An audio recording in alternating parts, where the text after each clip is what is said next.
Welcome to Zwida Media. If you're new to this channel, please subscribe. Don't forget to like, comment and share.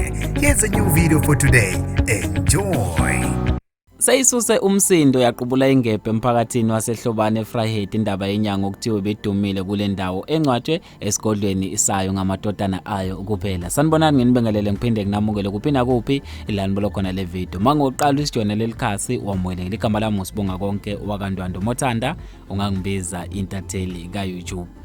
Abantu abawuvali umlomo endaweni yaseFryhead ngokwenzeka kwesehlo esingajwayelekile kokufihlwa komuntu endlini aphinde afihle ngamalungu omndeni kuphela. Elinye lamaphephandaba ilanga lincinzwe indlebe ngalolu daba lokufihlwa kukaNomzane Thabo Zulu obeneminyaka engu65 okuthiwa washona emva kokugula isikhashanyana. Linikeleke khona lafika lathwala kanzima kwazisa amadodana kamufi ebengezwa umshini engafuni umuntu ozongena igcekeni la kwabo bekhala ukuthi ke asehlukunyezwe kakhulu ngamalungu omphakathi namaphoyisa ngokungcwaba kwawo uyise esigodlweni sakhe. Yize ke noma ligcine likhonile ukungena laxoxa nenye yamadodana uLwenzo Zulu oneminyaka engu20 uthe uyise ubedumile ezindaweni eziningi aziwa ukuthi umphathi wemithi emibi ekhipha abantu ejele ephinde solo ngokutshontsha izingane ezincane enze ngazo imithi. Utshelele liphephandaba ukuthi uyise ubehlala ebatshela ukuthi uma edlula emhlabeni uyacela ukube bemngcwabe endlini yakhe ngoba akafuni kube khona umuntu oyothola ithambo lakhe. Uthi nangampela ke ngafika ekhaya kuyisonto ngamfica ibambekile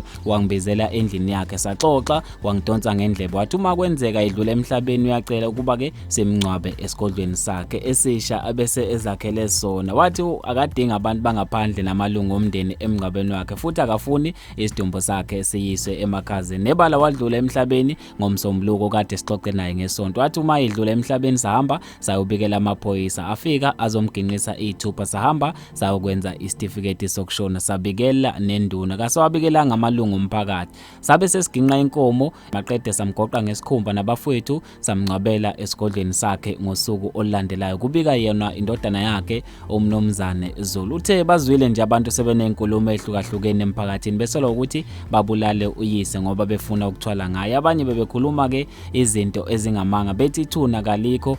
Utshele iphephandaba ukuthi uyise ubephila impilo ehlukile ingakho kamalungu omphakathi behluleka ukumqonda aze amsole ngezinto ezibi. Kanti ke nenduna yendawo uMnumzane Wonderboy Shabangu uqinisekisile ukuthi ngempela amadodana kaZulu alibika udaba lokufihlwa kukayise endlini. Nokhulumela amaphoyisa kaZulu Natal uColonel Thembeka Mpele uqinisekisile ukuthi ke udaba lokufihla kwaMnumzane Zulu labikwa emaphoyiseni. Bafethu ke njengentatheli ka YouTube mina sengiyaphela khona la ngizothanda ukuzwa ukuphawula kwakho ngalo lolu daba ukuthi ngempela ucabanga ukuthi kuhle yini lokho kwenziwa umphakathi ukuba bagxeke lamadodana ngento eyayithandwa uyise ukuba ke iyenzeka mayisedlulile emhlabeni. Ngaphandle ukuthi ngikhuluma kakhulu mina bafethu sengiphuma kanje ngithi ke asihlangane khona lapha ku comment section awungibambeke evidweni elandelayo.